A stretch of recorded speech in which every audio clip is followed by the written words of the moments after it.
Hello বন্ধুরা, কেমন আছো সবাই? আশা করছি ভালো আছো। তো চলো আজকে আমরা শুরু করব তোমাদের কোর্সে দেখি 1.3 এর 14 দাগ এবং 15 দাগের অঙ্ক থেকে।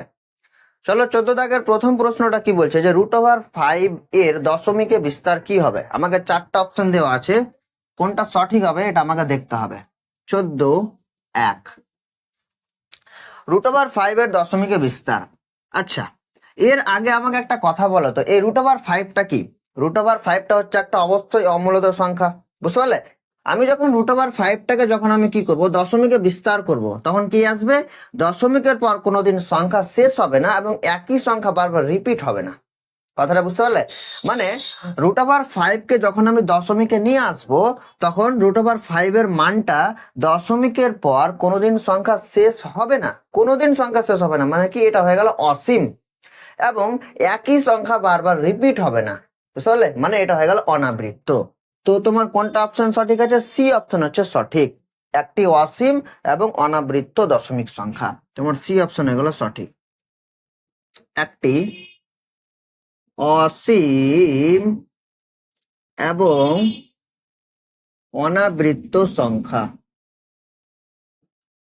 অনাবৃত্ত মানে কি? যে একই সংখ্যা বারবার আসবে না, বুঝতে পারলে?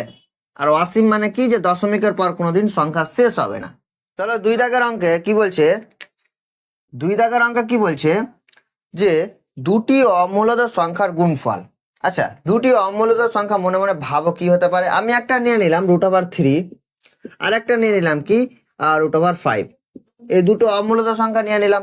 এবার এই দুটো আমি গুণ করছি, কি হয়ে গেল? √3 × 5 গুণ করে দিলাম, তো কত হয়ে গেল? √15 হয়ে গেল।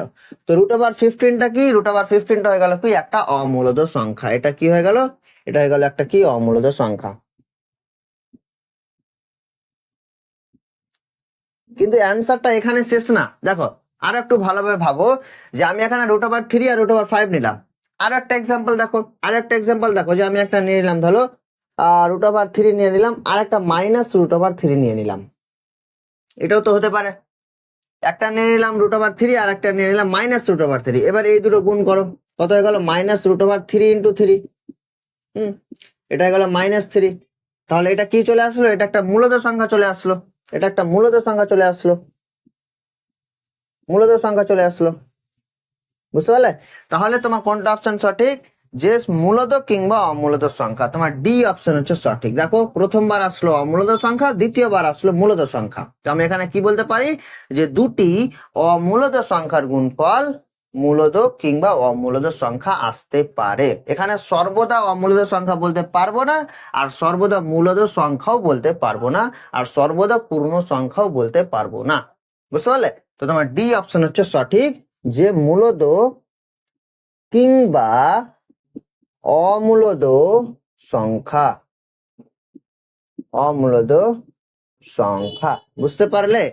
হ্যাঁ, এটা তো বুঝার মানে এটা তো সহজ, বুঝার কি আছে, খুব সহজ একটা অঙ্ক, একটু ভাবলেই হয়ে যাবে। চলো 3 নম্বর অঙ্কে বলছে পাই এবং 22/7 কেমন ধরনের সংখ্যা। অপশন এ হচ্ছে দুটি মূলদ সংখ্যা, অপশন বি হচ্ছে দুটি অমূলদ সংখ্যা, অপশন সি হচ্ছে পাই মূলদ সংখ্যা, এবং অপশন পাই মূলদ সংখ্যা এবং 22/7 অমূলদ সংখ্যা, অপশন ডি হচ্ছে পাই অমূলদ সংখ্যা এবং 22/7 মূলদ সংখ্যা। আচ্ছা দেখি অপশনটা তো পড়লাম, এবার দেখি কি আসছে। তিন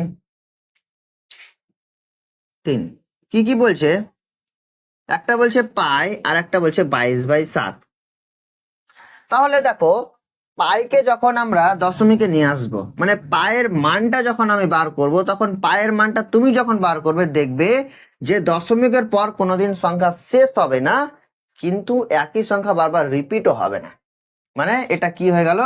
এটা হয়ে গেল একটা অমূলদ সংখ্যা, বুঝতে পারলে? মানে কোনো জায়গায় তুমি যদি দেখতে পাও যে অসীম এবং অনাবৃত্ত, তো সেটাকে তুমি অমূলদ সংখ্যা ভাববে। কি বললাম? কোনো জায়গায় যদি অসীম এবং অনাবৃত্ত এই কথাটা যদি লেখা থাকে, তাহলে তুমি কি ভাববে? এটা হচ্ছে অমূলদ সংখ্যা, ওটার মানেই হচ্ছে কি? অমূলদ, বুঝতে পারলে? তো এখানে পায়ের মানটা যখন আমি বার করব, পায়ের মানটা যখন আমি এখানে বার করব, দশমিকের পর কোনোদিন সংখ্যা শেষ হবে না, মানে কি এটা হয়ে গেল? এটা হয়ে গেল অসীম, আর একই সংখ্যা বারবার রিপিট হবে না।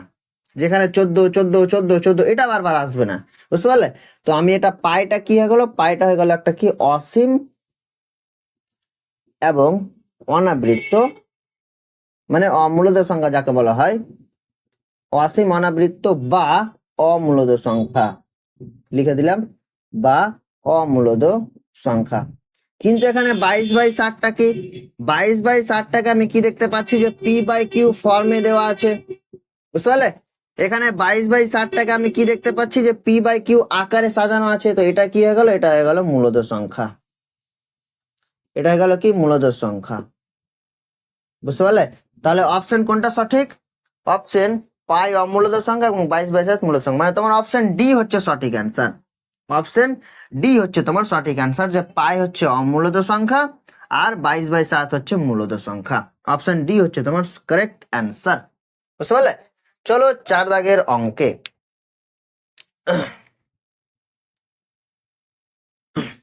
4 দাগের অঙ্কটা কি বলছে যে দুটি মূলদ সংখ্যার মধ্যে অপশন এ হচ্ছে কোনো মূলদ সংখ্যা নেই, অপশন বি হচ্ছে একটি মাত্র মূলদ সংখ্যা আছে, অপশন সি হচ্ছে অসংখ্য মূলদ সংখ্যা আছে, আর অপশন ডি বলছে যে কোনো অমূলদ সংখ্যা নেই। তাহলে আমি দুটি মূলদ সংখ্যা আমি নিচ্ছি, যে একটা ধরো নিয়ে নিলাম 5/2 আর একটা নিয়ে নিলাম ধরো কত নেব 6 নিয়ে নিলাম। এই দুটোই তো মূলদ সংখ্যা। এই দুটো মূলদ সংখ্যার মধ্যে আমার অসংখ্য মূলদ সংখ্যা আছে। দেখো গড় বার করো, ধরো আমি নাম্বার লাইনে বোঝাচ্ছি, এটা হচ্ছে 5/2 আর এটা হচ্ছে 6। এই দুটোই মূলদ সংখ্যা, এই দুটোর মধ্যে আমার অসংখ্য সংখ্যা আছে, অসংখ্য আছে সংখ্যা, তো অসংখ্য মূলদ সংখ্যা আছে, তো বার করি একটা। তো গড় বার করলে হয়ে যাবে 5/2। গড় বার করা মানে কি, যে দুটো সংখ্যার যোগফল আর ওই 2 দিয়ে ভাগ, মানে কটা সংখ্যা আছে ওই দিয়ে ভাগ।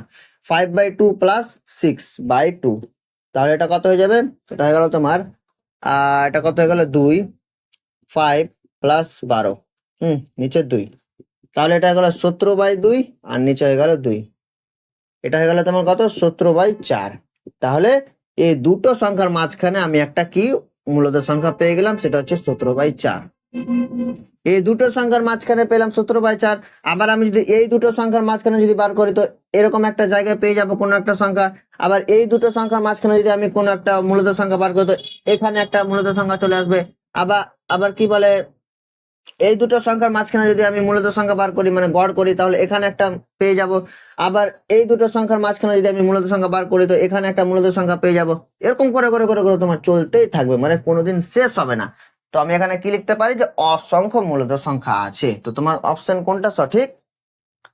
তোমার অপশন কোনটা সঠিক, যে অসংখ্য মূলদ সংখ্যা আছে, মানে অপশন সি হচ্ছে তোমার সঠিক অ্যান্সার। অপশন সি হচ্ছে তোমার সঠিক অ্যান্সার, যে অসংখ্য মূলদ সংখ্যা আছে।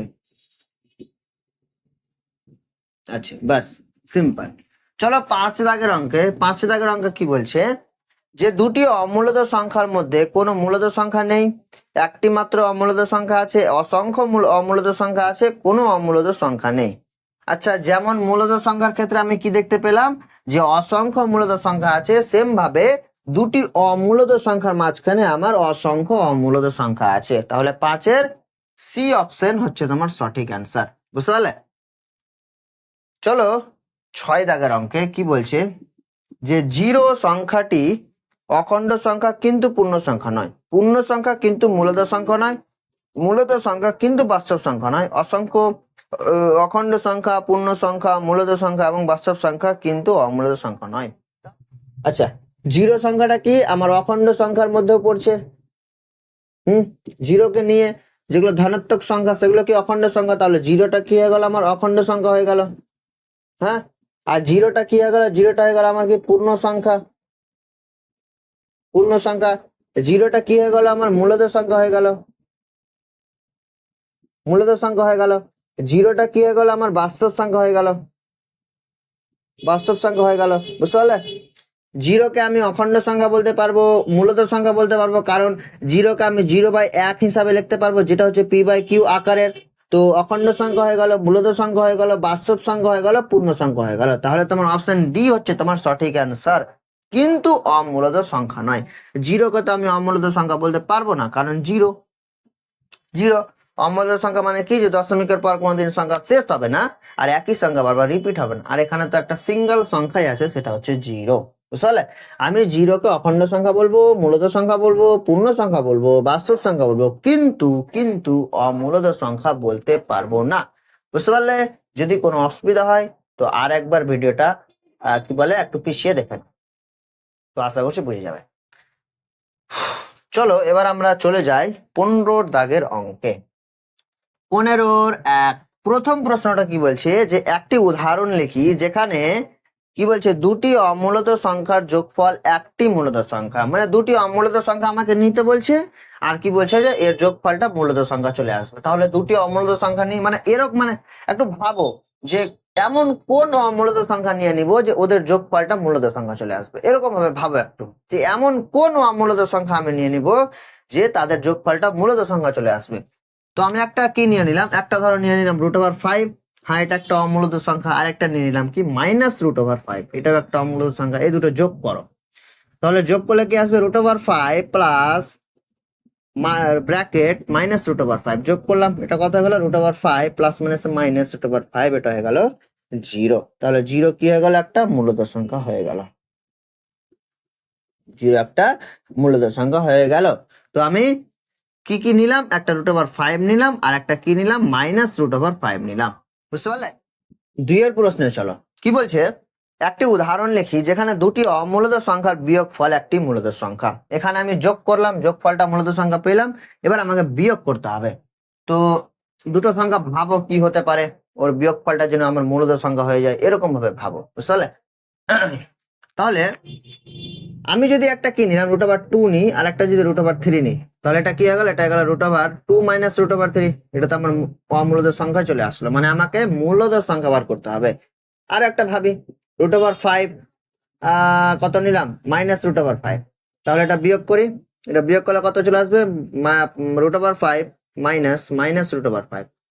এটা হয়ে গেল √5 মাইনাস মাইনাসে +√5, এটা হলো 2√5। এটা তো আমার কি চলে আসলো, এটা আমার কি চলে আসলো, অমূলদ সংখ্যা চলে আসলো। তাহলে এটাতেও হবে না। তাহলে আমি যদি সেম সংখ্যা নিয়ে নিই, সেম সংখ্যা, একটা নিলাম √3, অন্যটা √3 নিয়ে নিলাম, তাহলে বিয়োগ করো, √3 -√3 বিয়োগ করলে কত, 0। এর জায়গায় আমি অন্য কোনো সংখ্যা লিখতে পারি, যে ধরো √17, আর একটা √17 নিয়ে নিলাম, দুটো বিয়োগ করো, √17 -√17 বিয়োগ করলে হয়ে যাবে 0। এটাও একটা মূলদ সংখ্যা চলে আসলো। বুঝতে পারলে? আমাকে দুটো অমূলদ সংখ্যা সেম নিতে হবে, তো আমার অ্যান্সারটা মূলদ সংখ্যা চলে আসবে। 3 দাগের অঙ্কে কি বলছে, যে 1/7 এবং 2/7 এর মধ্যে একটি মূলদ সংখ্যা লিখি। তাহলে এটা হচ্ছে 1/7 এবং এটা হচ্ছে 2/7। এই দুটো কি আমার মূলদ সংখ্যা, দুটোই হচ্ছে অমূলদ সংখ্যা। তাহলে দুটোই মূলদ সংখ্যার মাঝখানে আমার একটা মূলদ সংখ্যা বার করতে হবে। তাহলে নিয়মটা কি, গড় বার করতে হবে কি, 1/7 প্লাস 2/7, এই 2 দিয়ে ভাগ। তাহলে এটা কত হয়ে যাবে, 7 চলে আসলো। আর লসাগু, তাহলে এটা কত হয়ে গেল, 1 + 2, মানে 1 + 2/2। এটা কত হয়ে গেল, 3/7, আর নিচে চলে আসলো 2, তাহলে এটা গেল 3/7 দিয়ে 14।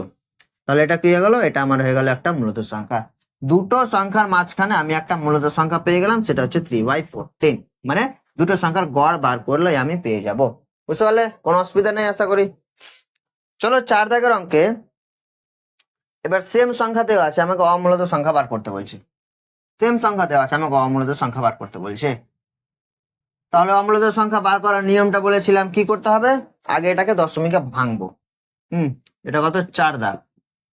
তাহলে 1/7, এটাকে দশমিকে ভাঙো, 1, 0.0, 7 কে 7 বিয়োগ করলে 3, দশমিকের জন্য 0, 4 দিয়ে 28 বিয়োগ করলে 2, দশমিকের জন্য 0, 7 দিয়ে 14 বিয়োগ করলে 6, 8 দিয়ে 56 বিয়োগ করলে কত, 4, 0, এটা কত হয়ে যাবে, 5 দিয়ে 35 বিয়োগ করলে কত, 5, আবার দশমিকের জন্য 0, 7 7 49 বিয়োগ করলে 1। দেখো এই একটা আবার চলে আসলো। আবার দশমিকের জন্য যদি 0 নিয়ে নিই, আবার সংখ্যাটা রিপিট হতে শুরু করবে, 7 1 কে 7, আবার দেখো 3 চলে আসলো, 3 আসলো, আবার করবো তো আবার 2 চলে আসবে, আবার করবো তো আবার 6 চলে আসবে, মানে চলতে থাকবে। মানে আমার এখান থেকে শুরু করে 7 অব্দি আমার সংখ্যাটা রিপিট হবে বারবার। তো আমি এটাকে পৌনঃপুনিক দিয়ে দিলাম। তাহলে 1/7টাকে আমি কি লিখতে পারি, 0.14285 একের মাথার উপরে পৌনঃপুনিক আর 7-এর মাথার উপরে পৌনঃপুনিক। কারণ কি, যে 1 থেকে শুরু করে 7 অব্দি আমার এই সংখ্যাটা কি হবে, বারবার রিপিট হবে। দেখো এখানে আবার 1 চলে আসলো, আবার 4 চলে আসবে, আবার 2 চলে আসবে, আবার 8 চলে আসবে, বুঝতে পারলে? মানে 1 থেকে শুরু করে আমার 7 অব্দি এই সংখ্যাটা বারবার রিপিট হবে, বারবার রিপিট হবে, বারবার রিপিট হবে। দেখে নিও না হলে। তারপর তারপর আরেকটা 2/7 দেওয়া আছে, এটা আমি দশমিকে বিস্তার করি। 2/7টা আমি দশমিকে বিস্তার করি। 2/7টা যদি আমি দশমিকে বিস্তার করি তাহলে এটা কত হয়ে যাবে, 2/7টা যদি আমি দশমিকে বিস্তার করি, 0.0, 7 দুয়ে 14, 6, 0, 8 দিয়ে 56, এটা কত চলে আসলো 4, 0, 5 দিয়ে 35, এটা চলে আসলো 5, 0, 7 দিয়ে 49, এটা করলে বিয়োগ 0, 7 3, আচ্ছা 7 1 কে 7, 1 দিয়ে 7 বিয়োগ করলে 3, দশমিকের জন্য 0, এটা চলে আসলো 4 দিয়ে 28, আবার 2 চলে আসলো। দেখো এই 2টা আবার চলে আসলো, আবার যদি দশমিকের জন্য 0 নিই তাহলে এটা হয়ে যাবে 7 2 14, 14 বিয়োগ করলে 6। দেখো এখানে সংখ্যাটা কত, আবার 2 চলে আসলো, আবার 8 আসবে, আবার 5 আসবে, আবার 7 আসবে, মানে আমার এখান থেকে শুরু করে আমার 4 অব্দি সংখ্যাটা বারবার রিপিট হবে। তো আমি এখানে 2/7 কে কি লিখতে পারি, 0.285714, 2 এর মাথার উপরে পৌনঃপুনিক, 4-এর মাথার উপরে পৌনঃপুনিক। তাহলে আমার 0.1 থেকে শুরু করে 0.2 এর মধ্যে আমাকে অমূলদ সংখ্যা বার করতে হবে। তো একটা বার করি, কি হতে পারে, মানে আমার 0.1 থেকে শুরু করে, মানে 0.1 এর উপরে আর 0.2 এর নিচে, এই দুটো সংখ্যার মাঝখানে আমাকে কি করতে হবে, অমূলদ সংখ্যা বার করতে হবে। তাহলে কি হতে পারে, কি হতে পারে, মানে হয়তো বুঝতে পারলে না। যে ধরো এখানে নাম্বার লাইন দেওয়া আছে, একটা দেওয়া আছে 0.1 এর মাথার উপরে পৌনঃপুনিক 4, 2, 8, 5, 7 এর মাথার উপরে পৌনঃপুনিক। আর এখানে দেওয়া আছে কত, যে 0.2 এর মাথার পৌনঃপুনিক 857 এর মাথার উপরে পৌনঃপুনিক। মানে এই দুটো অমূলদ সংখ্যার মাঝখানে আমাকে কি করতে হবে, অমূলদ সংখ্যা বার করতে হবে। তাহলে কি হতে পারে, এর উপরে আর এর নিচে, মানে কি হতে পারে, একটা হতে পারে 0.15,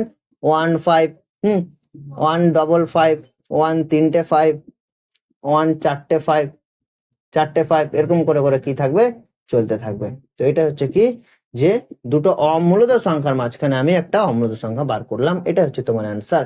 মানে আরো অন্য অ্যান্সার হতে পারে, কি হতে পারে, আরো একটা হতে পারে 0.13, 133, 1 3 3, 1 4 3, এরকম চলবে।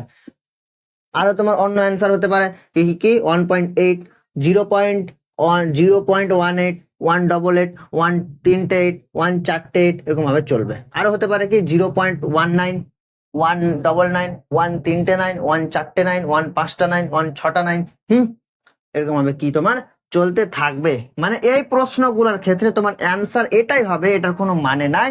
তোমার অ্যান্সার আলাদা হতে পারে না, আলাদা হবে। অন্য অ্যান্সারও তোমার সম্ভব। তুমি পরীক্ষাতে যদি এই উত্তরের জায়গায় তুমি যদি এই উত্তরটা লিখে আসো তাও তোমার সঠিক হয়ে যাবে। তুমি পরীক্ষাতে যদি এই উত্তরের জায়গায় তুমি যদি এই উত্তরটা দিয়ে আসো তাও সঠিক হয়ে যাবে, বুঝতে পারলে? মানে তোমাকে ভেবে শুনে অ্যান্সারটা বার করতে হবে, বুঝতে পারলে? চলো এবার 5 দাগের অঙ্কে কি বলছে, লাস্ট অঙ্ক। তাহলে 5 দাগের অঙ্কটা কি বলছে, যে 0.0123 3-এর মাথার উপরে পৌনঃপুনিক।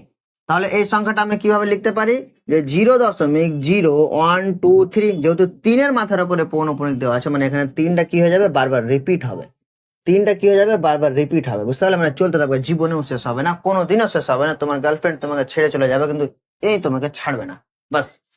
তাহলে কি বলছি, এটাকে সামান্য ভগ্নাংশে আমাকে লিখতে হবে। সামান্য ভগ্নাংশ মানে কি, যে আমাকে p/q আকারে নিয়ে আসতে হবে।